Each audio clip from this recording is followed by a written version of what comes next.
$5 million by the NFL as they continue their ongoing sexual misconduct case against him. It's the largest in NFL history, by the way. He was asked by reporters why he continues to apologize if he's just so innocent. He had this to say. What are you apologizing for then? What are you apologizing for? For everyone that was affected about this situation. There was a lot of people that was triggered. But not the women that accused you of this? I've apologized to all women. So anybody that was affected, even yourself. If you're so offended by all these accusations, I apologize. Hey, bro, since you're so triggered by asking me the question about why I'm suspended for 11 games and $5 million and fined $5 million, hey, that's your trigger, man. It's not me. Anytime someone apologizes with the term trigger, then you understand what they're saying, and they understand that you know what they're saying. In other words, it's a big middle finger. Okay, these accusations have been frequent. In case you guys don't know what this is about, they've been frequent and startling. More than 24 women have said that the football star harassed or assaulted them during massage appointments that Watson and his lawyers insist were innocuous. Since the first wave of suits were filed against Watson last year, the main allegations against him have become familiar. Women complain that Watson turned messages sexual without their consent, including purposely touching them with his penis and coercing sexual acts. Now, the judge found that there was enough egregious evidence that Deshaun is guilty, including his own text messages. This is the crazy part, but he still doesn't seem to really have much of an issue with messages like this. In a deposition on May 13th, Watson was asked about this text message he sent to Ashley Solis, who's one of his accusers, immediately after their appointment in March of 20. This is what the text said: "Sorry about you feeling uncomfortable," is what he wrote.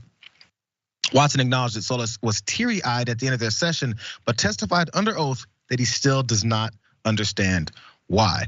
No idea why, Rick. He doesn't get it. Like, why are you guys so upset? I mean, bro, all I did was text you and say, I'm sorry you were uncomfortable with our interaction at the massage therapy appointment that now 3 other people have accused me of. What's the big deal? Yep. I think the NFL wanted like a year-long suspension, which I think the point would have been to let this blow over and no one talks about him for a while, but I don't know if that's gonna work.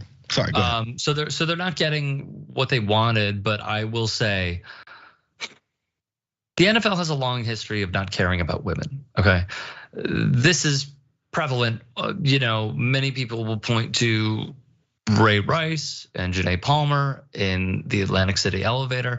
There have been countless examples of how and why the NFL doesn't care, but they will put on the breast cancer awareness, and like they will always try to find ways to better their PR system. 2 notes on that.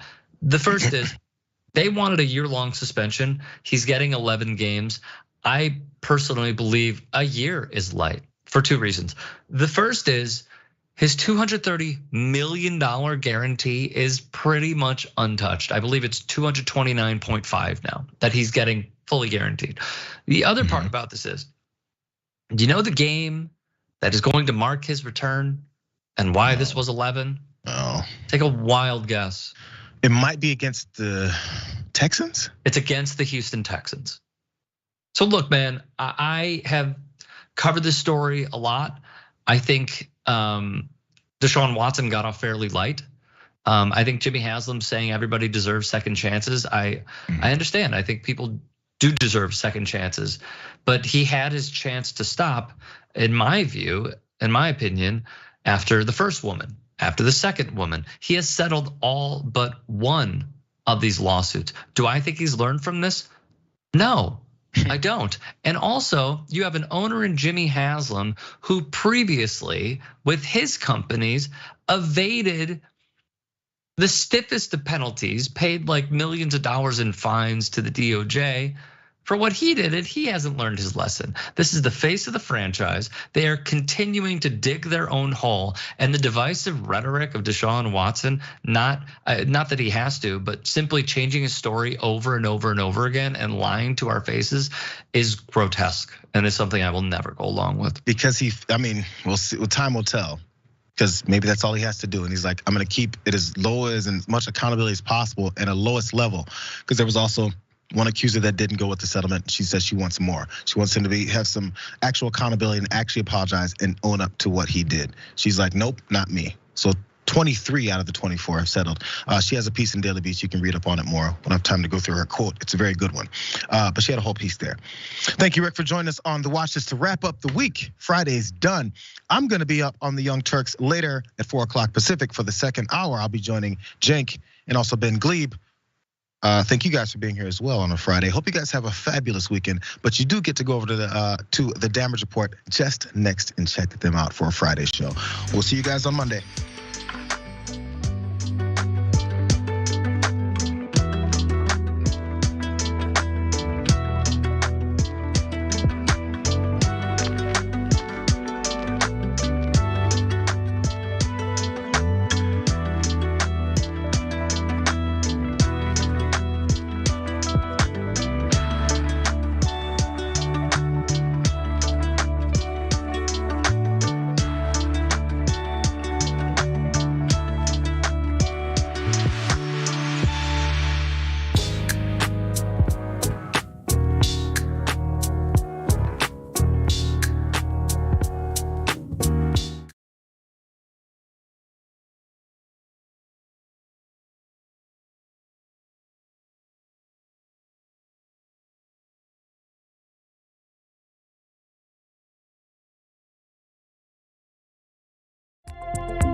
What's going on, everybody? Welcome to the Damage Report with Francesca Fiorentini, the evil step mother dragon, or the MILF dragon, or whatever you want to call me. I'm here. What's up? We're gonna have a great Friday. We've got so much to talk about. And with me, the host of the Hysteria podcast, Erin Ryan. Hello. Good to see you. I couldn't imagine anyone I'd rather do this show with. Don't tell anybody else who does this show. They won't find out either. Yeah, no. How would they know? They don't watch this thing. Are you kidding me? John is on vacation, of course, and I'm gonna say I want to get to 1 million subscribers by the time he comes back. We're hovering around 750,000 on YouTube. That's enough time, right, guys? So if you're here on YouTube, God damn it, like and share the stream right now. Let people know what you're watching. And subscribe if you're not already subscribed. We're gonna be doing super chats. We're gonna be reading your comments as we talk about trouble in Trump world, as we talk about Ted Cruz, once again, his favorite kink getting owned. It happens. Tucker Carlson going full fash. But then, of course, something to brighten up our Friday, which is the children's mullet competition. We all need to see these photos to cleanse our timelines and our brains and have a good weekend. So with that, Erin, are you ready to get into some news? Absolutely. Okay, let's do this. So there's a little bit of trouble in Trump world, because of course there is. Alan Weisselberg, Trump's chief financial officer and one of his most trusted executives who's not currently in prison or had to be pardoned for being in prison or a foreign agent. Anyway, that guy turns out, he might be going to jail because he pled guilty to more than a dozen felonies, including criminal tax fraud and grand larceny. That's right.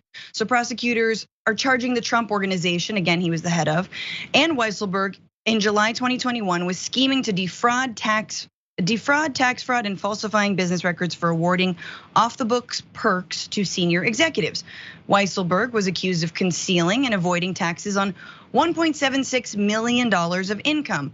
This included rent for a Manhattan apartment, lease payments for 2 Mercedes-Benz vehicles, and tuition for relatives, with Trump signing the tuition checks. So these are the charges that have been brought by Alvin Bragg, Manhattan District Attorney, which some have said are a little too light, but let's get into more details.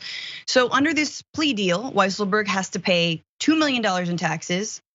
He must also point the finger at his longtime employer, the Trump organization, not Donald Trump himself. That means he has to testify against the Trump organization at its trial in October. In exchange, Weisselberg, who is facing years in prison, is likely to receive a 5-month jail sentence with time credited for good behavior. He might serve as little as 100 days, because that's how white collar crime be in the United States of America. That being said, he is gonna be on Rikers Island, Rikers prison, or jail, excuse me, which we all know needs to be shut down, except for when it comes to Trump organization associates, in which case keep it open just for them. So interestingly, there's not going to be a testimony against Trump himself, and yet he was doing all of this at the behest of Donald Trump. So Erin, I wanted your take on what this means, how devastating you think it could be for the organization, and what it could lead to. Oh geez, well those are some big question marks. What it should take them in order. What it should lead to, what this means is that Donald Trump is in trouble, or his organization is in trouble. He has been perpetually in trouble for the entirety of his public career. There has never been a time when he has not been in trouble. Maybe like season 1 or 2 of The Apprentice, he was not like publicly in trouble, but he was privately in some trouble. So he's in trouble again. But will he actually face any consequences as a result of the actions that led to the trouble is a big question mark. I think that I don't understand how a person with such a long track record of throwing people under the bus gets people to be so loyal to him. Yeah. I don't believe that Weisselberg, if the situation were reversed and Trump had information that could implicate Weisselberg and get him a lighter sentence, I do not believe for a second that Trump wouldn't take advantage of that and leak like a sieve. But when the opposite happens, it's crazy how many of his associates are just willing to go to the mat for him, and it's baffling. I truly don't get it. It's a type of dark magic that I don't think I'll ever understand. Yeah, and it takes in a certain amount of dark magic and criminality to pull off this amount of crime, financial crime for the Trump organization over years and years and years. I'm gonna give him some credit here, right? It's not super easy to do that, and you kind of see that because Weisselberg wasn't necessarily handling the fraudulent claims that Trump won the 2020 election. He was over in the financial world. I'm gonna guess if they had someone smarter on that whole BS, they might have got something done. They might have actually had any kind of, evidence to the fact that there was fraud, because there was not. And you don't put Sidney Powell and whatever, Rudy Giuliani, flatulent Giuliani, just up there with Jenna Ellsberg, people we've never heard of, right? So Weisselberg, again, this is a dude who has been there by Trump's side since before Trump was running for president. He's been helping him get away with defrauding everyone effectively, and also getting away with their own, gifting, apartments and Mercedes-Benz and whatever, and getting away with their own stuff. But like Michael Cohen, the only person who is effectively so-called flipped on Donald Trump, it's yeah, you at some point it's gonna come for you, and it's gonna be the financial angle, like all mob bosses and mob organizations. And I don't know, I'm curious to see what Weisselberg will say. I'm curious to see the line of questioning. Of course, if you're not even allowed to say the words Donald Trump, or if you have to be like El Jefe, was in charge, it feels like it's a little bit of a dead end. He's gonna serve his 5 months, and we're all just gonna have to move on. Maybe the Trump organization won't, will lose its ability to exist. Yeah, this whole debacle, and maybe I'm a cynic, but a big takeaway that I've had from watching Donald Trump in the public eye run away from trouble is that if you're rich enough and you have a strategy that is a time-wasting strategy, you can drag your feet for years and years and years and years.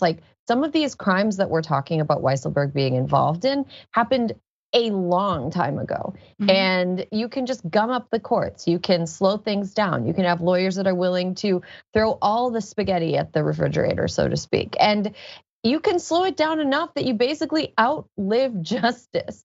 And that seems like what is kind of happening right now. And I would love to see Weisselberg and other affiliates of the Trump organization and the Trump organization itself be punished for the fact that it's essentially an organization that exists to skirt responsibility for paying taxes and to this is allegedly launder money.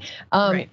But I don't have faith that the legal system is nimble enough to keep up with lawyers whose aim is to slow things down so much that nobody ever gets in trouble. Right, and to make these plea deals, right? Why not go after the big fish? Why not build a case? Why not use him? We've seen, who knows, TBD on the January 6th, committee and commission investigations, but all roads lead to Trump. And so it's interesting that on some of the more gettable stuff, because apparently, trying to overturn a Democratic election, not gettable, they seem to be sort of balking, right? In this case. But I do want to mention, in case there's any right wingers out there who are like, but Weisselberg, he didn't even know him. That's just one out of so many wonderful Trump associates. Let's look at Trump associates who have actually been charged with crimes. You got Steve Bannon, Tom Barrack, Elliot Broidy, Michael Cohen, Michael Flynn, Rick Gates, Paul Manafort, George Nader, also a pedophile. George Papadopoulos, not a pedophile, but probably. Roger Stone, definitely. I'm sorry, I'm just gonna add whether or not they're a pedophile. And then you've got Alan Weisselberg. So he's joining a very long list, some of whom have received pardons, some of whom haven't received pardons, some of whom have served some amount of time. Paul Manafort was also in Rikers, and he had the gout, which I guess I only thought happened to kings in the 12th century. But anyway, he's joining a long list. So you wonder at what point are we going after the big fish? What point are we going after the kingpin? Or is he just going to continually hire new folks. I mean, people running his PACs right now, again, that are swindling folks, especially since the raid on Mar-a-Lago, like swindling people out of millions of dollars every single day. You know, what's gonna happen with that? There's a couple of lawsuits I know that for folks who are like, I didn't sign up to send $100,000 a month to the Make America Great Again PAC. I don't know. Yeah, something that's really, I mean, this is a little bit of a sidebar, but something that I read about Trump raising money off of his legal problems, because of course he is. He raises money off everything. I was reading something about how in the days after the 2020 election, which Trump lost, and he was saying that, we're gonna fix this. We're gonna fix this. One of the jobs that was held by the most number of people who gave to that effort was on disability. So it's not like these people that Donald Trump is targeting are like a speedboat salesman from, suburban Dayton that owns 6 McMansions. These are people that are that really don't have anything to give, and he asks them to give even more, and they're doing it. And it's really, really, it's exploitative and gross and upsetting. And it's one thing that's really interesting to me about this whole thing is you have people like Alan Weisselberg. Basically, if you asked somebody from a red state to draw a cartoon of what they think rich people in New York are like, they would look like the list of the 11 people that you shared with me, the people that have gotten in trouble, that are in Donald Trump's orbit. These are the people that people in rural red states find not to be relatable to them at all, and yet they're willing to just completely give everything in support of keeping them out of trouble. And it's really deeply puzzling, and I truly don't get it. Some people like their, little house of cards and lies. And it's sort of like, but it's my house of cards. It's my special one. I want there to not be 12 people on that list, so that there is, because I feel like if there were 12 people who had gone down in service of Donald Trump, then we get to like Jesus comparison territory, and I feel like the QAnon message boards would just light up, and I do not have the stomach for that. Not this year. Not this year. We'll get there. I mean, Rudy in Georgia, things are not looking good. I hope there's 2 at once, so we go from 11 to 13. Like we skip the 12, like it's we're skipping the 13th floor in an elevator. Got it. No disciple references. I love it. Well, let's pivot a little bit, because there's more trouble for Trump, and specifically when it comes to this fallout of the FBI raid on Mar-a-Lago. There's a new excuse that's come around, then the Trump world is now trying to float. Let's take a look. Really, if you look at the Espionage Act, it's not really about taking the documents. It's about destroying them, or hiding them, or giving them to the enemy. Right. It's not about taking them and putting them in a place that's roughly as safe as they were in the first place. Roughly as safe as they were in the first place. That's Rudy Giuliani, disgraced lawyer, and again, man who gets paid in Kirkland whiskey, speaking to Newsmax, and parroting this line that effectively the documents were just as safe. Now let's just address the first thing that he said, though. The Espionage Act, it's not about taking documents, it's about sharing them. Actually, it's not. George Conway on Twitter is sort of fact checking him on that, says he obviously didn't read the Espionage Act, which prohibits willfully retaining sensitive national defense information and failing to deliver it to the officer or employee of the United States entitled to receive it. Doesn't stipulate that you have to be doing something with it. And of course, we know that there was a subpoena for these documents 2 months before the raid. And before the subpoena, a request, I'm assuming. So he saw this coming, they all saw it coming. But it wasn't just Rudy who was offering that, like they were safer at Mar-a-Lago defense. Take a look at this.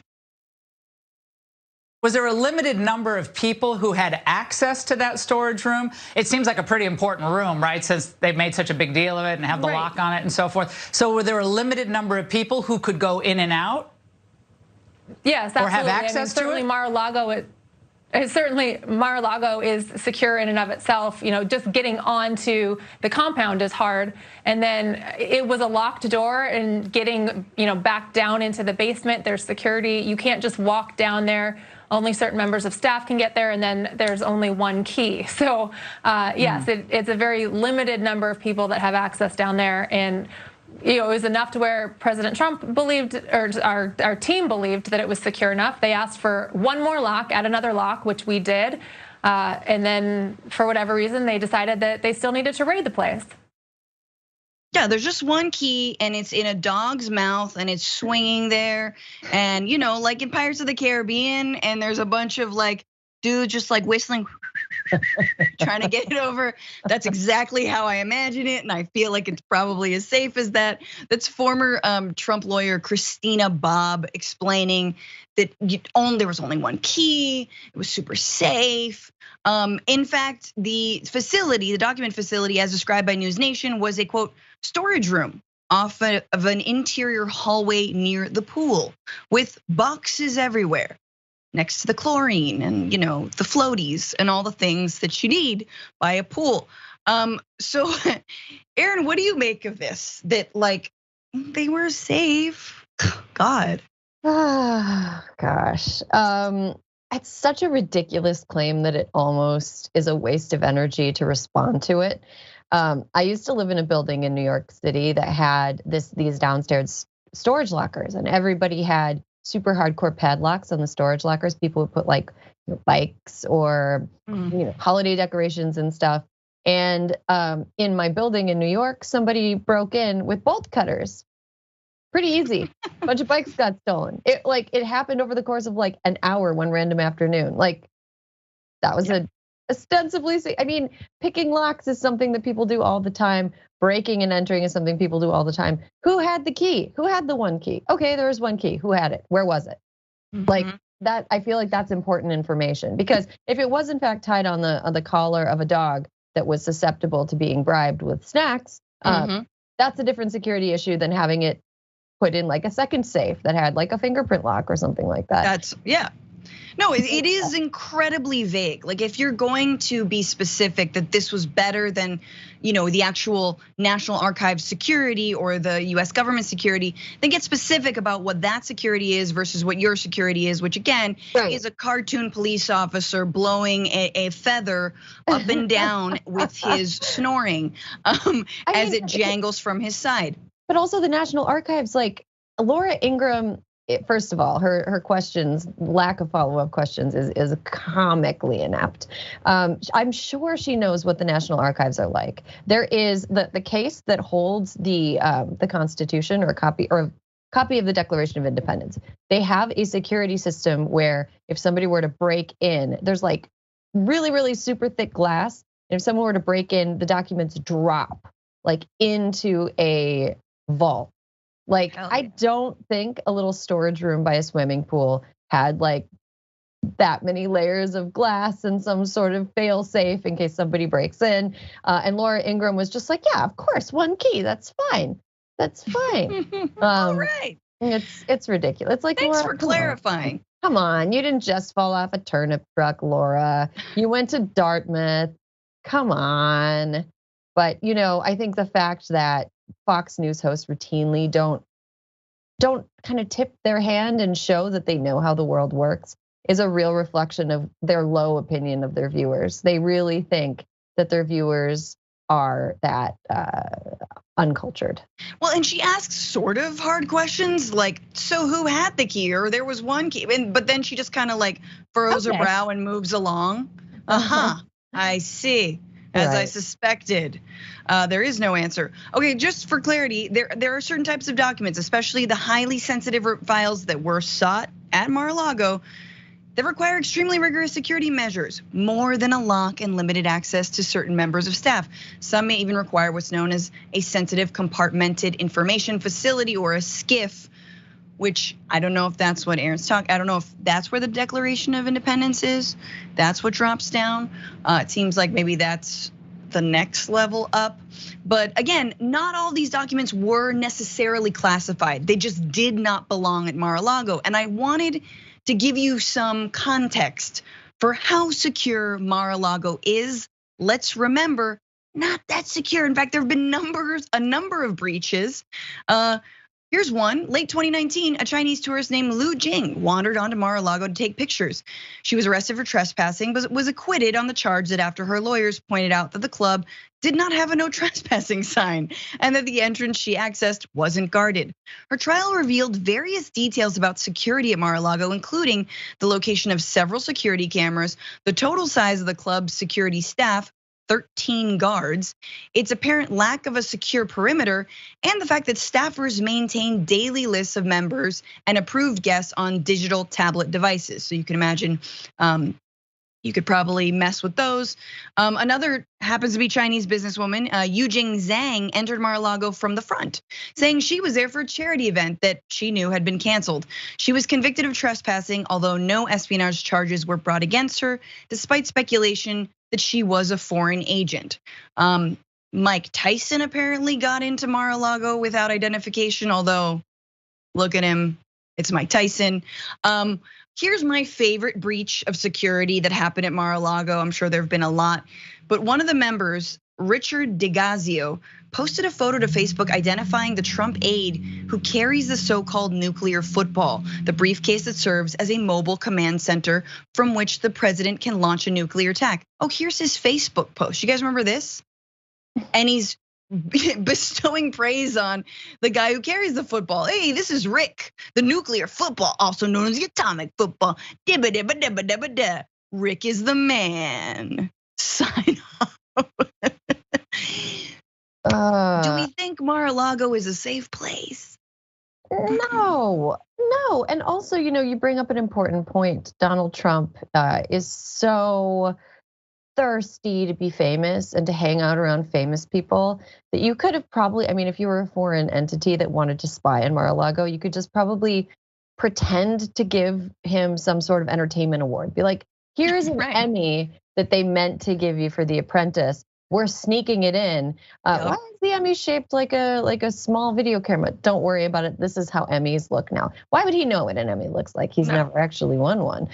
So that would be an easy way for people to spy on him or have access to him. It's harder to sneak into the Vanity Fair Oscars party than it is to Mar-a-Lago. That party, I've read about it. The only two people that ever snuck into that party, this is random, but one hid in a porta potty for like 8 hours.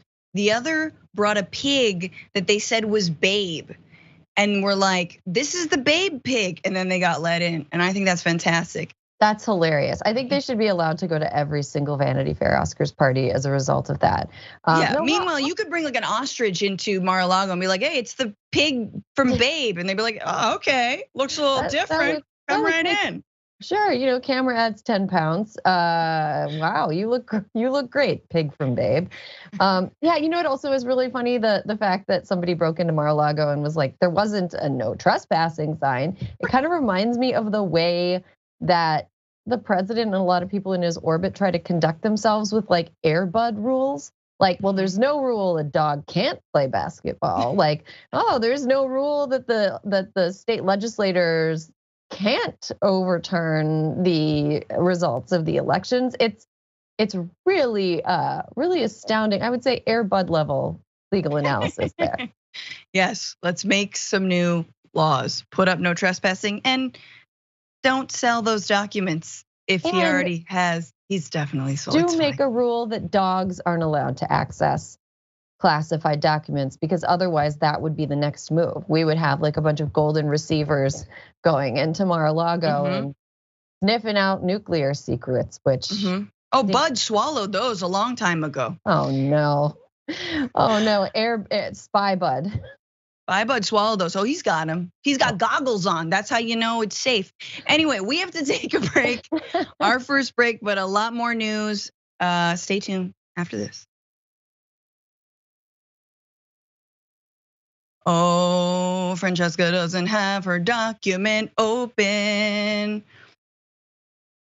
Hey guys, welcome to the social break. I'm gonna get, let me just explain how these docs work. There's 5 different High John docs, 5. Why not just have one? Why not replace it? How can we talk about the security of the documents here at the damage report. I would like a word. But anyway, I believe I'm here at the right place. Strategic Diversity Dragon, a member of TYT.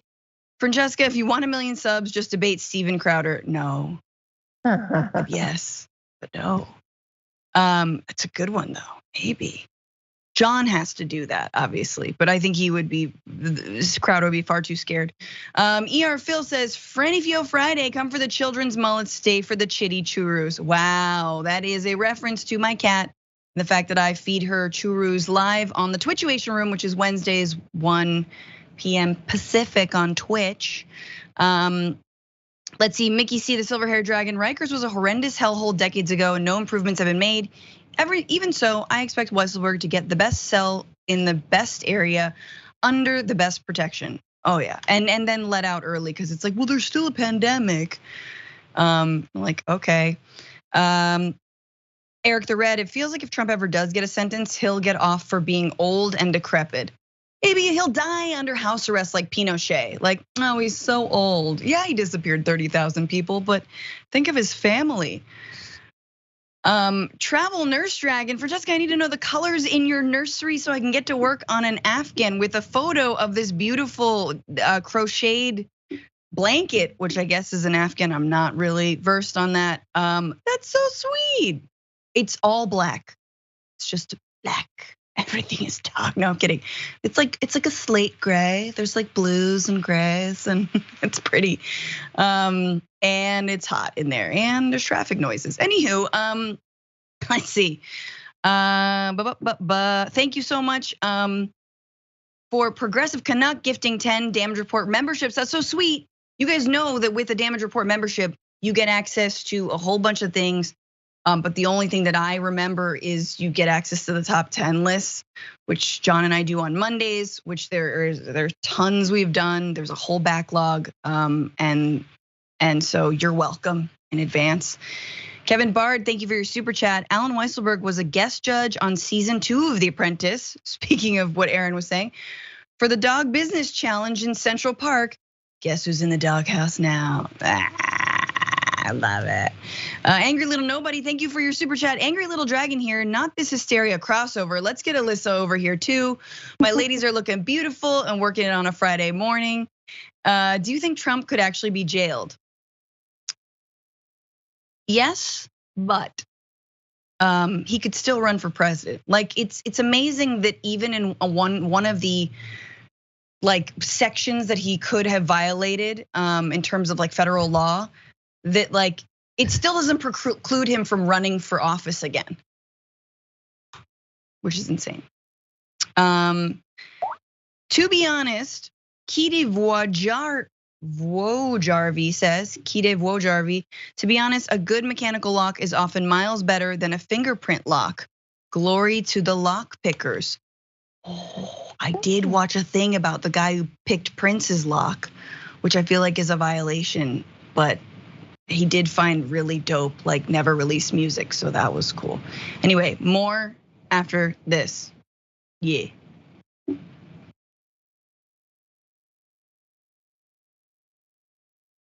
All right, welcome back to the Damage Report. Francesca Fiorentini here with Erin Ryan. There's so much more to get into, some sad and then some mullety, and I'm very, very excited. So let's do this. Turns out Louisiana's Attorney General is holding flood money for the city of New Orleans hostage until the city enforces the state's total abortion ban. Yeah, that was just a headline from hell, isn't it? Just leading with that.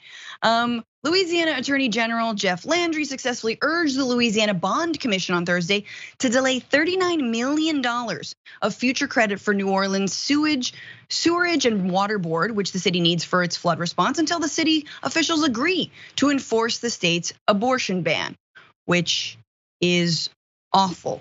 The move, of course, comes right at the start of hurricane season. On the same day, New Orleans has issued a flood advisory. Remember, we're like, whatever it is, however many years out from Hurricane Katrina, happened on August 25th, 2005. this is hurricane season, y'all. This is hurricane season, and that is insanely dangerous to do this. The financing that's being held hostage would specifically be used to build a power station for the sewerage and water board to help combat flooding. Melinda Deslat, a research director at Public Affairs Research Council of Louisiana, live tweeted today's meeting in which Republican politicians decided to punish New Orleans, a Democratic stronghold in the state, for defending abortion rights in the wake of a near total ban. Fun, that's great. So they need this money. This is important for the city to protect itself from hurricanes, which are getting worse and worse every year. But why are they so mad at New Orleans and city officials and folks who are there? Why is this happening? Well, it turns out that actually New Orleans has been standing up to its own state's abortion ban. And this is something that I hadn't heard and something we should all be paying attention to, which is that they're refusing to comply. So the New Orleans City Council passed a resolution unanimously that would prevent city entities from enforcing Louisiana's abortion trigger laws. The resolution calls for no city funds to be used to catalog or report abortion cases. The resolution also calls for no penalties against abortion doctors or patients. That's not all. What about the police department? Well, turns out, even though in 2005, the NOLA Police Department, terrible entity, horrible, seems like they're making up for it today because the New Orleans Police Department will not enforce Louisiana's law, banning and criminalizing most abortions. Officers will not issue summons, make arrests, or otherwise enforce violations related to state laws prohibiting abortion, a police department statement says. The city of New Orleans recognizes the reproductive rights, this is from the resolution, and human rights, embraces the tenets of equality, dignity, autonomy, access to critical healthcare information, bodily integrity, and respect for private life with the highest attainable standard of health, including sexual and reproductive health without discrimination, as well as the right to freedom from cruel, inhumane, and degrading treatment. And that is from that New Orleans City Council resolution. It is a fascinating clash between city and state officials, and also for me, a roadmap for where other red states, cities in red states, can go when it comes to pushing back against their own state's abortion bans. Erin, what are your thoughts on this? Well, my first question reading this story and looking into it was how much of the state's total revenue comes from New Orleans? Like, is it cutting off its nose to spite its face? Because I believe that the state making New Orleans more likely to suffer from terrible flooding really could end up hurting the state overall. I mean, I don't have numbers in front of me, but judging by how much revenue cities generate versus places where there aren't people and commerce, et cetera, and the huge size of tourism and in New Orleans and the huge amount of tax revenue generated by all of the commerce activity in the city, seems like a bad idea. Seems like some really stupid posturing without a lot of foresight. And at the end, everybody is going to end up worse off and nobody will have gotten what they wanted. So, right. I mean, is that really a good strategy when it comes to governing a state that has a diverse population, both ideologically and socioeconomically? Probably not. This seems like a really, really bad idea.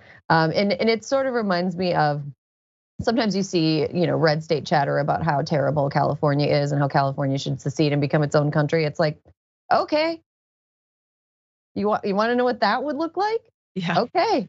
It's I think there's just a complete lack of foresight in favor of just projecting this air of toughness and preserving one's pride. And I don't think it's going to turn out well for anybody involved. No, and I mean, what's interesting more broadly about the abortion rights, I mean, the fact that Roe v. Wade has been overturned and in my opinion, the false argument that this belongs to the states is that what happens when you do that is you create a fractious nation and friction with inside states themselves, right? Depending, so it's like county versus county now. I'm just glad that they're actually pushing back, but here you have flood money, $39 million being upheld or withheld until they comply. And for a city like New Orleans, I can imagine that is gonna sway a lot of people, maybe Republican city council members, maybe Democrats who are like, look, I agree in in theory that we should be standing on the side of reproductive rights, but we need this hurricane money. And if heaven forbid there is another, whatever, category 4 or 5 horrible hurricane, which there will be something this season. Maybe it won't, claim the amount of lives that Hurricane Katrina did. Very quickly, those folks are gonna be needing that money. So I think it's insanely dangerous and insane how Louisianans are being pitted against one another. I just want to go to the state senator, Jimmy Harris, who is a Democrat from New Orleans, who's pointing out that in the meeting that when the bond commission first delayed these funds in July, there was actual flood water in the streets. The power plan, he said, is expected to protect an estimated 384,000 people. So again, this is much needed aid, and like everything Republicans do, they're upholding it not for the benefit of the people, but for their ideological lines to punish folks and say, oh, you don't like this, hey, we're not gonna vote for our vets bill that we voted for a few months ago. Remember that, causing Jon Stewart to flip out, rightfully so. They're like, no, we don't want to do it. We don't want to do it anymore because we can't take this loss/win this week. Republicans all got on board with that. They eventually did sign the agreement, but it's the same thing. They will uphold money in order to try and cajole others and to hold them hostage. Yeah, what's really interesting about this is I think right after Dobbs came down on June 24th, there was some talk about like, oh, Republicans, the dog that caught the car. And it does seem, we don't know for sure. We know that the effects on real people's lives have been devastating. There is a woman in Louisiana who is being forced to carry to term a completely non-viable fetus. She must go out of state in order to get the health care that she needs because the state's new abortion ban is draconian. But there are states right now where there are signs that voters won't take this. Kansas, for example, I don't like to extrapolate national implications from just, a Great Plains state that just had like an off-year election. Kansas just had record turnout for a primary because it put abortion up to a vote.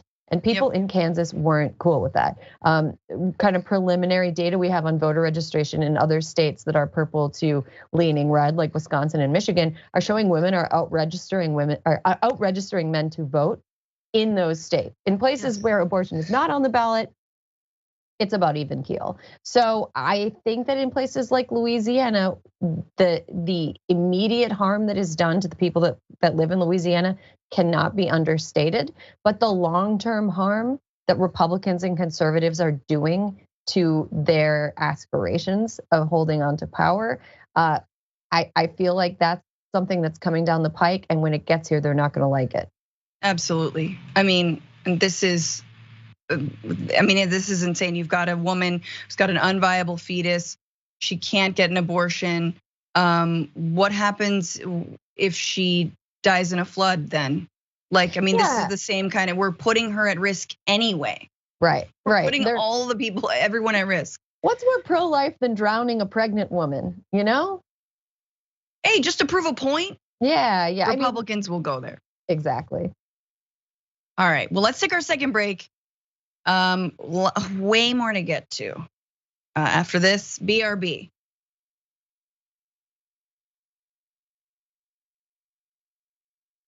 Hey, Francesca back here on the social break. TYT member Rebel Dragon says, so the pro-life people are willing to let citizens die in hurricanes and flooding. They don't pass laws to protect non-viable embryos. Yeah, that's what happens when we divorce human bodies from the so-called life that they're carrying. When we devalue them and we have no idea. It's like, homies, you guys are the ones who are so against stem cell research. Try to grow your own embryo. You know what I'm saying? Like, if Republicans could just grow their own fetuses outside of a womb, I'd be like, have at it, man. Just do whatever you want. Those can be lives as soon as you have electrical activity. but they're your little weird spawn that you've grown in your little weird petri dish. Anywho, the gay dragon battling for truth and justice said, so they're withholding desperately needed funds in order to enforce the state's decision to destroy a woman's reproductive rights. Once again, men in the ultra-conservative right trying to control women like you might control a herd of cattle. And that is the crux of this, right? It is about control. It has nothing to do with states' rights, nothing to do with religion. It doesn't even have to do with a religion, to be honest with you. It has to do with control. Good for Gabby, members gifted 5 damage report memberships. Thank you so much, Good for Gabby. That's so generous of you. Again, getting you access to tons of bonus content. Liz Bertelson says, even though I miss John, I still enjoy this girly team. Thank you. Thank you. Girly team. Last Dragon member for 6 months. Thanks so much. Trump will never see the inside of a jail cell. Narcissists will never let someone have that much control over their life. He'll commit suicide first. I don't think Trump would ever commit suicide. I think he believes that every breath he takes on this planet is better for it, like helps the planet. He believes that every day he is living is another day of hope and, sun breaking through clouds. I mean, straight up. Not to be morbid, but just to pop in here, life insurance policies don't pay out if you take your own life. So I would imagine that Trump has some kind of janky Azerbaijani life insurance policy where it's like all of his heirs will get some crazy amount of ill-gotten money, and that's not something that I can imagine him giving up. I think that him and Ivanka truly want his family to be like the Kennedys or the American royal family, and I don't think that he would endanger that at all. Trump's policies on his own life have got to be fascinating, and whether those apply to other members of his family or not. Also, like, I bet he's got crazy hostage insurance, but I bet nobody else in his family has it. I have not even considered the Trump family insurance situation, and now it's going to be something that the next time I wake up at 2 in the morning and I'm like, I can't sleep. Where's my Social Security card? You know, those things that you wake up and like, what's happening with that? I'm going to be like, what kind of insurance situation does the Trump? How much would it cost to insure a solid gold lobby? And Dragon Wheels. Thank you so much, member for 19 months. I love you, Francesca. You're so beautiful and funny. Love your BG2. I don't know what that means. I always look forward to your show and TYT. You mean the Bituation Room? My podcast? Hell yeah, Bituation Room. Check it out at Franny Fio on YouTube, Franny Fio on TYT. I mean, not TYT, Twitch, and on every podcast platform. See you in a sec. What up? Welcome back. Francesca here with Erin Ryan. More to get to on this beautiful Friday. It's so good, except this. I hope this doesn't. You need to watch the rest of the show because it's gonna leave a bad taste. Let's go into this. So Utah is digging into the records of kindergartners to see if they could be transgender. Yeah, that's right. A Utah school investigated a high school athlete, digging into her records back to kindergarten after she defeated 2 other girls and their parents then questioned whether she was transgender. So again, the sleuthing is because parents are mad that their daughter was beaten in a sport by another kid, right? Who they're now claiming must be transgender because my daughter's not gonna lose. And so if this is a girls' team, I call transgender. Let's send out the sleuths. Insanity, y'all. So this came to light, this had happened because there was a hearing in front of Utah lawmakers about the transgender ban on on sports, basically, that they passed in July. So this is the High School Activities Association spokesperson, David Spatafore. He said the investigation came after the parents of the second and third place finishers filed a complaint with the UHSAA, again, Utah High School Activities Association, which oversees high school sports in the state. The girls won first place in a competition last year by a wide margin, Spatafore said during a legislative hearing Wednesday on transgender athletes. He used the example to show lawmakers that the association has responded to and investigated complaints regarding transgender athletes and that it intends to follow the new law now banning them from playing on girls' sports teams in Utah schools. Now, the association apparently gets a lot of complaints from angry, overbearing helicopter parents who also are bigots.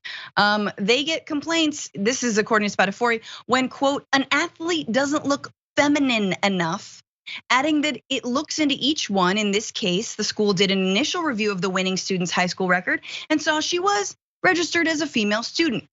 Spatafore then said the UHSAA was instructed to dig further to double check. School officials called her middle school and elementary school to look at her file, he noted. The school went back to kindergarten and said she's always been a female. If someone's been a female since kindergarten, he added, it's likely they didn't transition genders. Thank you, head of athletics for high schools in Utah, for telling me who is and who is not transgender. I can't wrap my mind around the petty bigotry of a parent who's like, oh, you looked into the high school records? No. I want you to look into elementary school records and kindergarten records. You got to keep going and just calling and freaking out about this. Now, there's a reason I haven't said what the sport is or the name of this student or like what she won in, because that's all been protected for her identity, apparently. In fact, this is the last thing before I kick it to you, Erin. Spatafore said the student and her family weren't told about the investigation because it might be offensive or embarrassing that someone thought the girl was transgender. He said she wasn't told to protect her. The parents would have been involved if needed, Spatafore said, but he felt the school was able to clear up concerns by looking at her records instead. So that's all fine. None the wiser.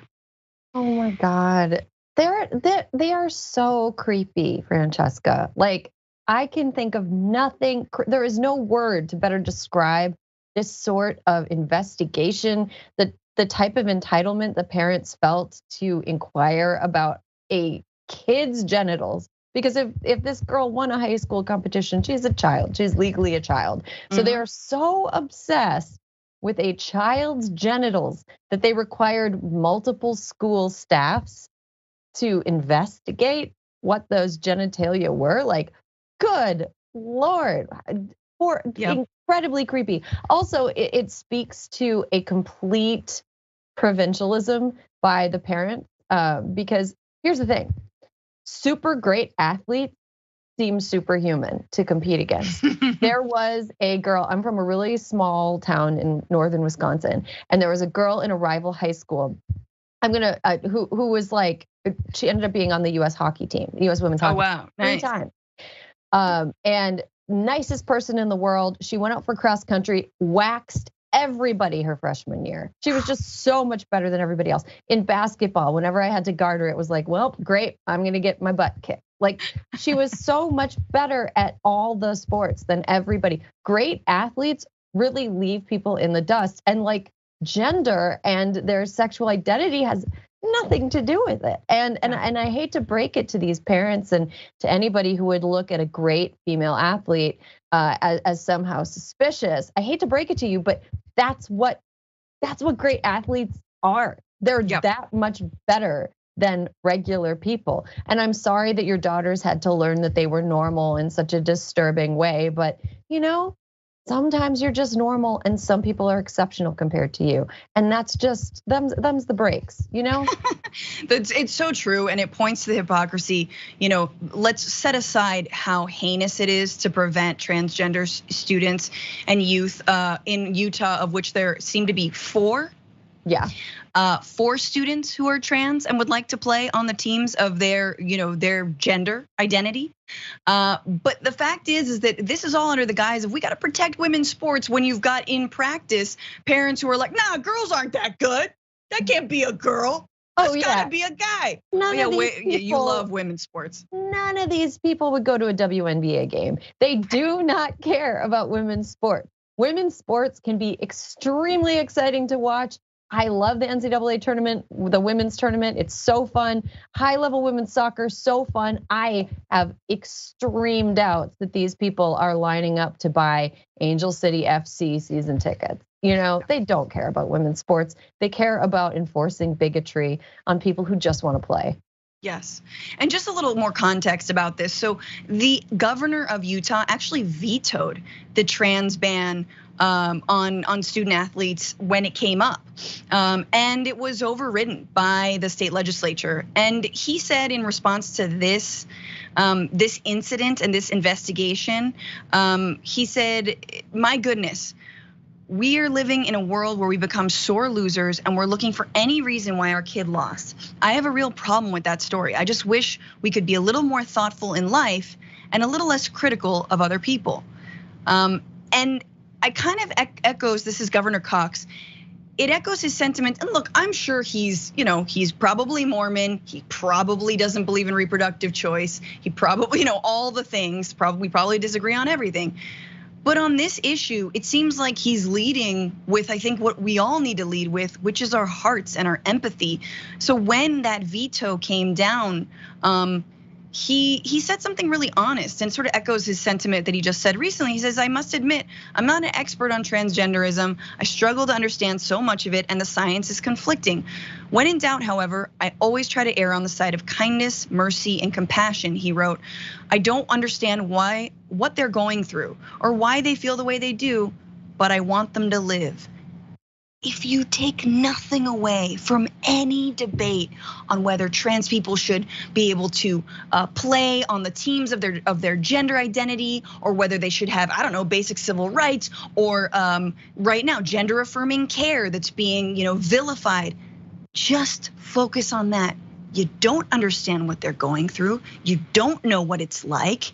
All you want to do is you want them to live. Period. And it's all solved, and it all goes away, and it all becomes so clear. It's just insane to me that we lack that amount of basic compassion. One last thing on this.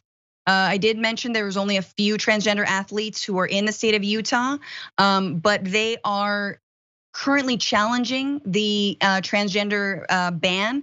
So currently 3 transgender girls who want to play as girls are challenging this ban in court. If a judge grants the injunction, then a commission will go into effect and will make decisions on which transgender girls can compete. This is where it gets a little gross. The members are set to evaluate a transgender player's wingspan, weight, and height, and whether a girl is taking hormone blockers to determine if she might have an unfair advantage according to the legislature's plan. So good on them for actually fighting this. Gets a little bit weird and gross when it comes to who can determine and how they determine whether or not they can play as their gender identity. Anyway, shall we move on to this last story? Oh God, this is a worst taste. Let's start with this. In all, the EPA alone gets more than $40 billion in this bill, including more than $30 billion for so-called disadvantaged communities. What are those? Well, they're not really defined. People who vote for Joe Biden. So what it really means is the EPA is going to spread more identity politics and race hate. Are you sick of that yet? That is Tucker Carlson actually addressing the historic climate change bill that was recently passed in Congress and signed by President Joe Biden. But he's addressing it in a very specific way. I think you heard the words race hate. That's right. Tucker Carlson is taking issue with a very particular stipulation in this unprecedented climate bill, which is that there's going to be money spent on most affected communities, which are disproportionately Black and brown Americans who live near, I don't know, toxic sites, paper mills, things like this. The White House estimates the law includes $60 billion in spending on so-called environmental justice. That includes money to reduce emissions around US ports, plant trees in city neighborhoods that are hotter because of past racist housing policies, making electric vehicles more affordable, and installing solar panels to make buildings more efficient in low-income neighborhoods. But that, of course, means it's racist against who? White people. Again, the thing that doesn't actually exist.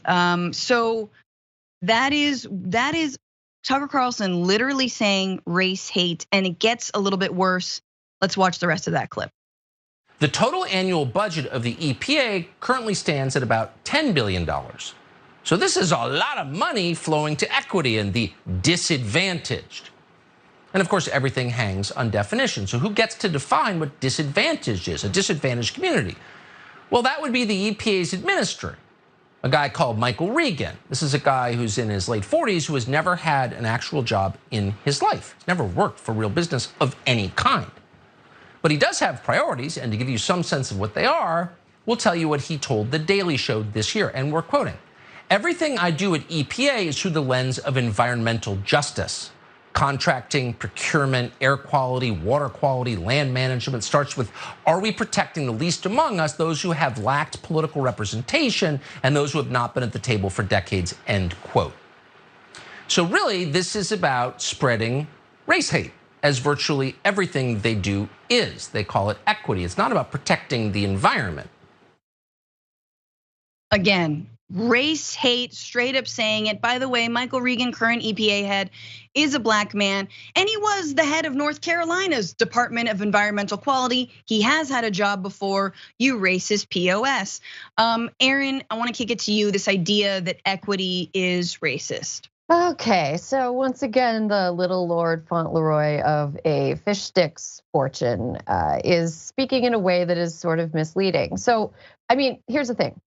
I am not a legislator. I did not craft this legislation, but I do know that Joe Manchin of West Virginia was an essential part of getting this across the finish line, right? West Virginia is a state that is 93% white. West Virginia is a state that is also deeply impoverished. And a lot of people that would qualify as disadvantaged likely live in the borders of West Virginia. To say that being disadvantaged is, while it is disproportionately black and brown people, just say that it's only black and brown people to make that implication is, in my opinion, what makes Fox News run. This notion that the people that are disadvantaged are the other people, and anything that helps them is bad for America, ignores the fact that there are people who are not black and brown, white people, rural Americans, all across the country who could benefit from environmental justice initiatives. And it is extremely misleading, and I hate it, and it's very, very insidious. Absolutely. We're breathing the same air at the end of the day. We're drinking from the same contaminated or not water sources. It is absolutely a ploy, an openly racist ploy to attract his white nationalist base even more. That does it for the first hour of the Damage Report. Of course, there is more on YouTube. There are more stories coming up, including the mullet contest. So get on over there if you're watching on linear.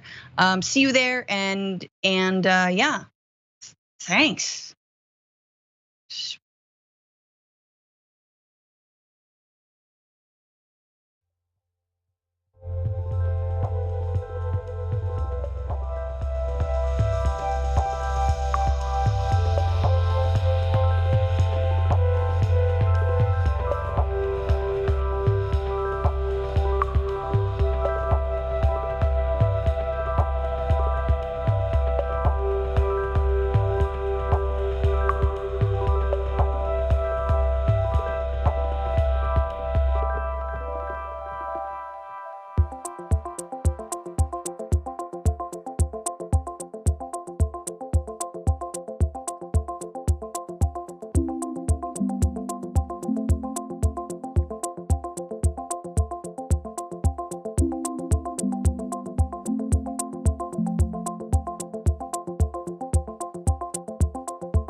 What's up, everybody? Welcome back to the Damage Report on a Friday. Yes, we're doing garbage people. Don't worry, that's a little bit later on in the show. A couple comments from y'all. Super chat. Gator Dragon says, and last year we had Ida and people were still messed up from that. This Hurricane Ida. 2016 we had the Great Flood, not even named a storm. It's not just affecting NOLA though, it's affecting my parish EBR too. Yeah, I mean, I'm curious as to also whether surrounding, city officials and departments have like stood with New Orleans, or, are they getting the flood money? Anywho, Paulo Leverado, thank you for the super chat. Who's this John character everyone's going on about? I don't know. He's like a side character, I don't know which side character John would know, but again, he's not here and he's a side. It's anyway. Daddy Daedalus says, for all the weird dystopian stuff going on, I wouldn't have guessed they want to go full Harrison Bergerson here. I don't get that reference. So again, where's John when you need him? Not here, he can't help you. Shikata Jainai, Beer Dragon, what the actual F, Utah? Yo, maybe your kids just suck at sports. Indeed. Next TYT reporter says, this is their biggest concern in life. How pathetic is that? So, I mean, your school probably doesn't have enough books. You guys probably have like a teacher shortage and overcrowding, and you're worried about this? Come on. Galfar says they're more worried about their kids possibly being beaten in a sport by a transgender kid than they're worried about a teacher clergyman molesting them, the same kid. Yeah, obviously. And then over on Twitch, KM81677, Brandy and Erin, since we don't get John and Brett today, at least we get the two of you, more Crooked Media TYT crossover. Amen. Erin, have me back on your goddamn show. I know. You have to come back, please. Oh yeah, I'm gonna threaten. I'm just gonna shake my fist. All right. You could just come over to my house and like threaten me. Like hi, I'm here. Yeah, I'm here threatening you. I've just got your kid. Sorry. But I'm like playing with it and taking care of it. Anyway, let's move on. It's not scary because I'm gonna be a mom too. Let's jump right into this little slice. Look, I'm here today with a word of hope and a word of encouragement. Donald Trump said that Ted Cruz's dad killed JFK. He said that Ted Cruz's dad killed JFK. You can read about it in the paper. Crazy Lee Harvey Oswald having breakfast. Now, Ted never denied that it was his father. Hey, you can read about it in the paper. Yeah, you should say it to my dad. That'd be even more dangerous. Are you saying that Donald Trump is lying?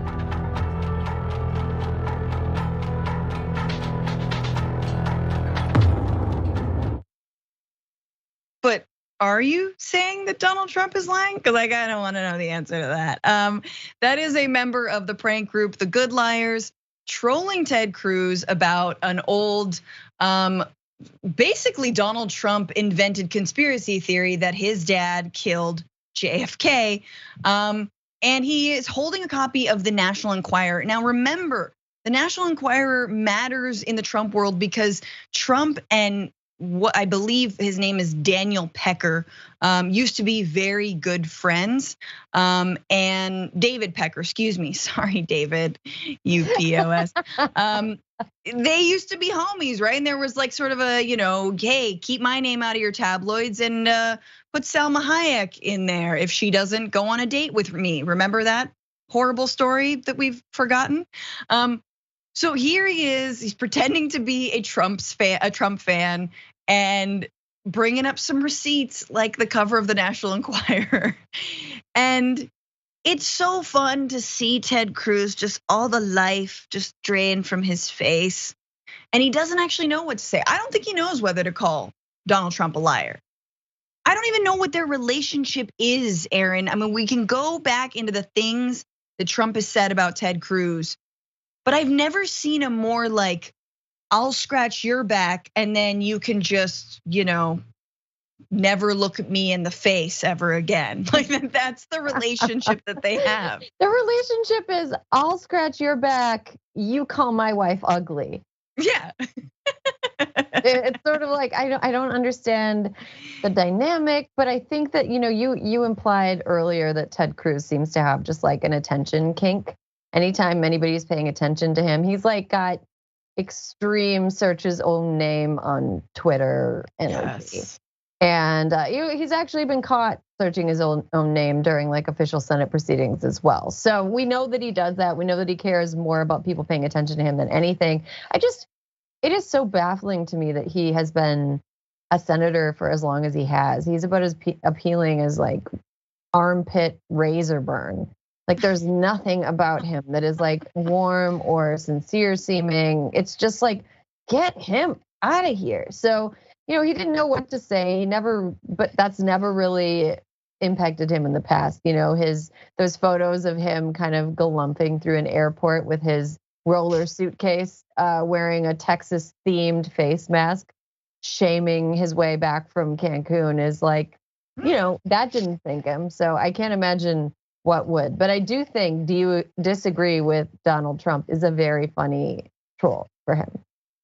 Oh, absolutely. If there's one person I'm in favor of Trump trolling in the entire Trump universe trolling, it's Ted Cruz. He absolutely deserves it. And by the way, for the record, if I lifted up my arm and looked at my armpit and I saw little Ted Cruz instead of razor burn, I would I would rather see razor burn. I would rather see, yes. I would prefer to have armpit razor burn for the next year nonstop than have to listen to him speak and like do sincerity kabuki, which he's been doing for his entire political career. Sincerity kabuki is so,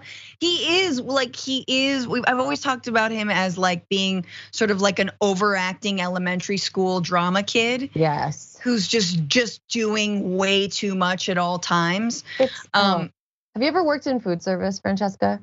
Yes, but okay. When you get a table and it's like, oh, this is a school play. This is a school play.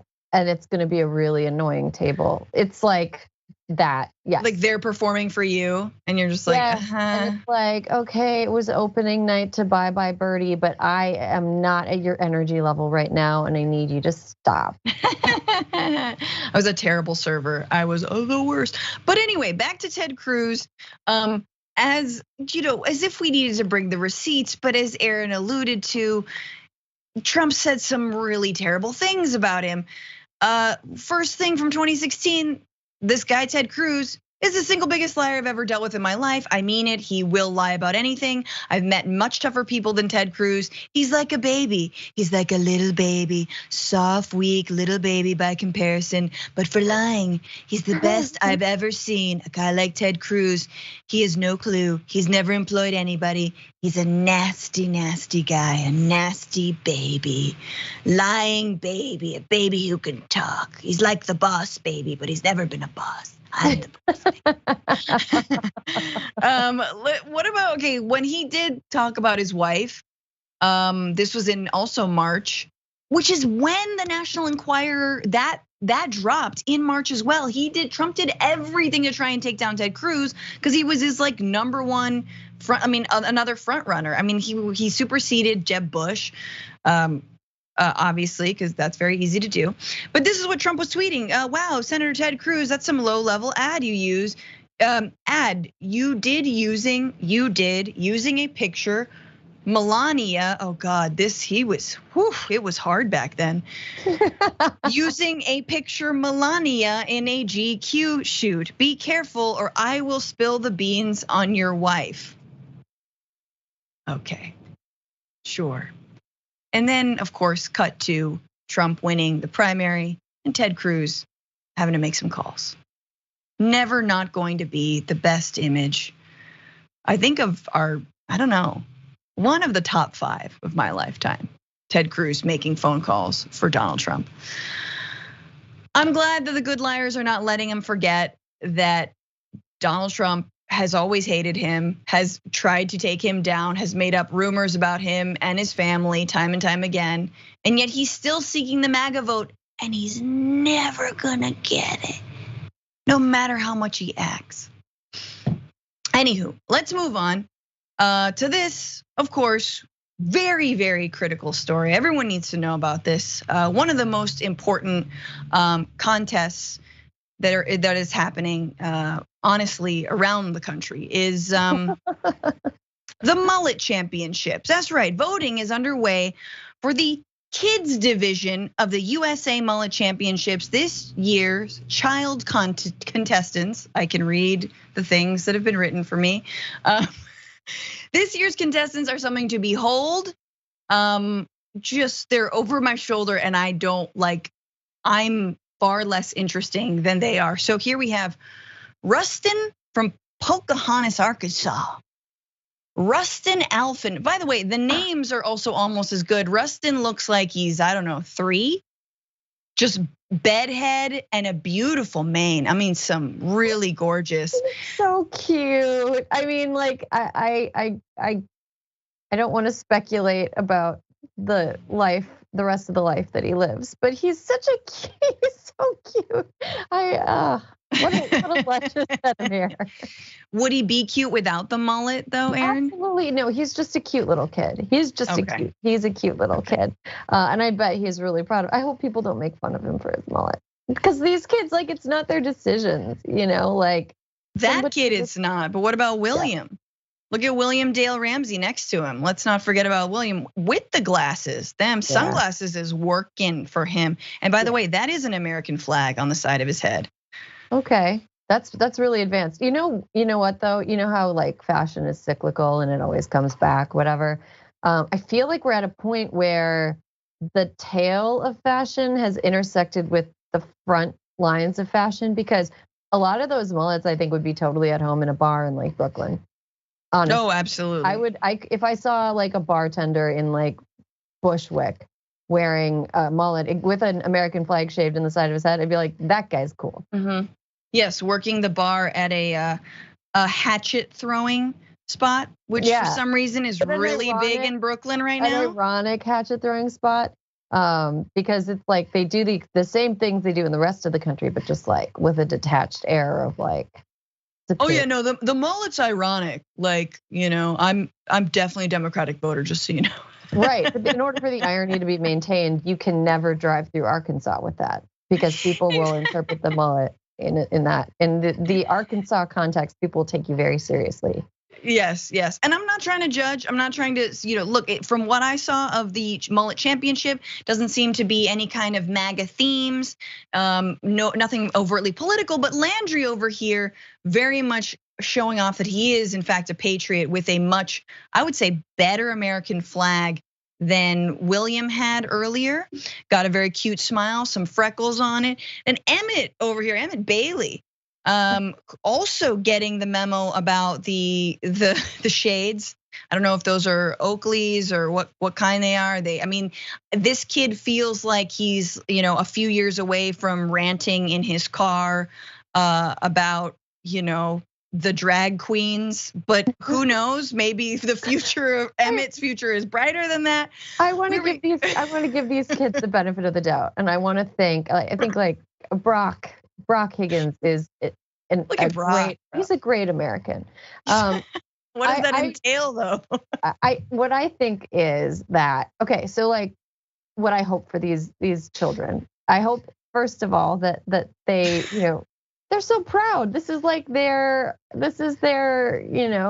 homecoming. This is their moment, Look, I think it's epic, Erin. I'm sorry to interrupt you, but epic. My man's name is Epic. I think that his parents really went for it. And if you have a name like Epic, you've got a lot to live up to.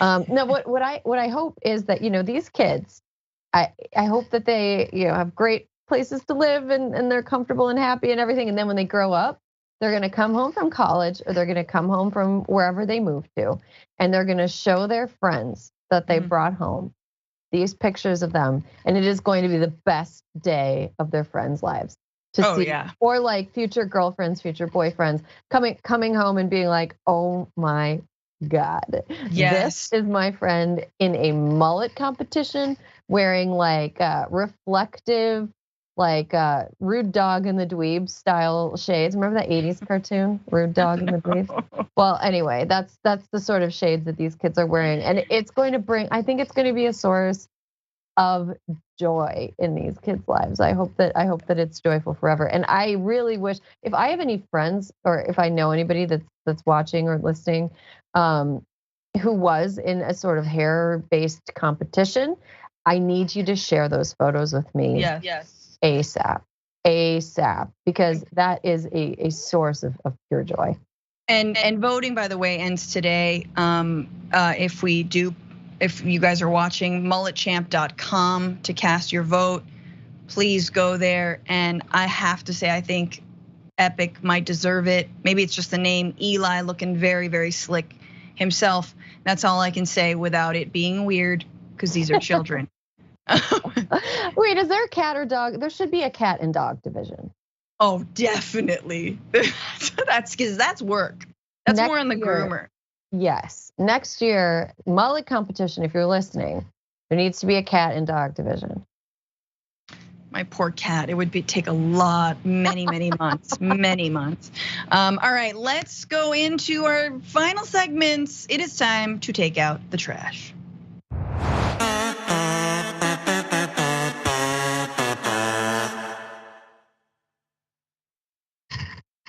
That's right, it's time for Garbage People on the Damage Report, where we take out the trash every Friday, the worst person of the week. Erin, you've got one. I hadn't heard of this gentleman. He wasn't on our poll. Dan Price. Yes, Dan Price, the Twitter famous CEO of Gravity Payments, who made news a few years ago for instituting a $70,000 minimum wage for people who work at his company, and eventually raising that to $80,000. He's a guy who is tweeting all the time about inequity and CEO pay being way over the top. Mm-hmm. And he's like a famous good guy who's always going off about economic inequality and how CEOs will save us. Here's a tweet of his saying, a male president was so angry he lost, he incited a mob against US Capitol. Never want to hear that women would be too emotional to be president. This guy is definitely a hashtag feminist in his bio. Yeah, I mean, that joke has been made 7,000 times since the year 2016. But I'll forgive a businessman for tweeting that. It's like, you didn't have to say that, but I appreciate that you did. Here's the thing. Behind all of those nice headlines and those tweets saying the right things, there was a darker side. It turns out he was a bit of an abuser. And by a bit of an abuser, I mean the New York Times interviewed 12 women who implied, or who say that behind the scenes, he was kind of a monster. And these accusations are really serious. Domestic violence, rape, really, really, really serious. And he used his position as this sort of like Twitter famous good guy to lure women in. And he actually wasn't the person that he depicted himself to be. And I feel like it's a really good object lesson in trust but verify. If somebody's saying all the right things, if someone is saying all the right things, that's good. We're glad they're saying all the right things. But sometimes saying all the right things and acting like a good guy in public just hides something much darker in private. And the thing is, this story is about Dan Price being kind of not who he said he was really, have been out there since 2015. But he sort of eclipsed the bad press by making himself into this public figure who was saying these popular things on Twitter and getting tons of famous people to jump aboard with him, getting a ton. I mean, look, I followed him and sometimes he would say things I'd be like, yeah, that's right, smash that like button. Because he would point things out like CEO pay has grown 40-fold since the year 1980 and worker pay has only grown X-fold. Things that are like, yes, I agree with that. But yeah, I think that it's just really important when a person says all the right things to not just overlook the possibility that they could actually be bad. Yeah, and just for some more detail about how bad. So this is from The Guardian, this is graphic 3. He was sued by his brother who claimed he was overpaying himself, which is whatever, but that's funny because he was also claiming that CEO pay was too much. The lawsuit failed. Then Bloomberg reported in 2015 on a TEDx talk given by Price's wife, Christy Colon, in which she described being waterboarded and beaten by her ex. Colon didn't name Price, who told the outlet that the events never happened. I can't imagine the kind of disgusting human being you'd have to do to waterboard your wife. Okay. In February of this year, Price was charged with a misdemeanor assault and reckless driving. According to documents reported by the Seattle Times, a 26-year-old woman called Seattle to report she had met Price at a restaurant to discuss professional matters. In his Tesla sedan after dinner, prosecutors said Price had attempted to kiss the woman, grabbed her throat when she refused, and then performed donuts with the car in the parking lot. Price has pled not guilty to the charges. Needless to say, he's resigned as Gravity Payments CEO, and yeah, he can F off into the night for all I care. It's time for my garbage person, okay? My garbage person needs some attention. Take a look at this. See, that's how I know you still poor, broke, busted, and disgusted, because of how you've been honoring me.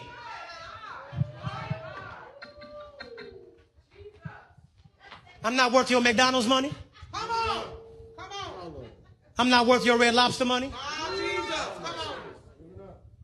I ain't worth your St. John knit. Y'all can't afford it no how. I ain't worth y'all Louis Vuitton. I ain't worth your Prada. I'm not worth your Gucci. Mother, I'm saying this, and I promise you, Deacon, it's not with respect of want. I'm saying it because I want you to understand just what God is saying. I even found out that Movado, you can buy a Movado watch in Sam's. Yes, you can. Yes, you can. And y'all know I asked for one last year. Here it is the whole way in August. I still ain't got it. Y'all ain't saying nothing. Let me kick down the door and talk to my cheap sons and daughters. Okay, that's a reverend, if you couldn't tell by the cadence of his voice. He's at the church at the Well in Kansas City, Missouri. His name is Carlson Funderburk. Not a lot of fun being had there. He is shaming his congregation into not giving him more gifts like a Movado watch, which he asked for last year, and he hasn't even got it yet. And he's mad, and he's yelling at his parishioners, who are like, some of them are like, yeah, amen, I guess. It was posted on TikTok 5 days ago, and it has been since viewed like 500,000 times, of course. And yeah, Funderburk then had to apologize. He had an official statement. We don't have to play it, but it was very funny where he was like, there was context to it, but also I'm sorry. Anyway, just a one in a long line of swindling pastors who somehow need Rolexes and private jets to prove that God loves them the most, but by robbing you. So, Trump wasn't the first. He's learned it from somewhere. But let's go to y'all's answer. The answer this week, it was there was a 5-person race here. We had Canadian QAnon queen for telling her followers to arrest cops, Lauren Boebert for terrorizing her neighbors, Dr. Oz for lying about how many homes he owns, John Iadarola for just thinking he could go on vacation and like drop the ball. Got 7%, Boebert 17%. Wyoming voters, though, 65% of you said they're the trashiest of the trash for choosing a Trump grifter over Liz Cheney after 2 years ago, just voting for her over like 75% of the vote. I'm not a fan of Liz Cheney, but it's true. Like, Wyoming, what are you doing? Why? So good on y'all. I think you chose wisely, although maybe John could have deserved a few more points. We hope he's having a great vacation. And thank you, Erin Ryan, for joining me. Everybody, listen to Hysteria podcast if you're not already listening to it, and follow Erin on all the socials. She's just an incredible writer. So make sure you get at her stuff. And I'm Francesca Fiorentini. I will see you guys on Monday. Until then, have a great weekend. Stay safe out there. Here we go.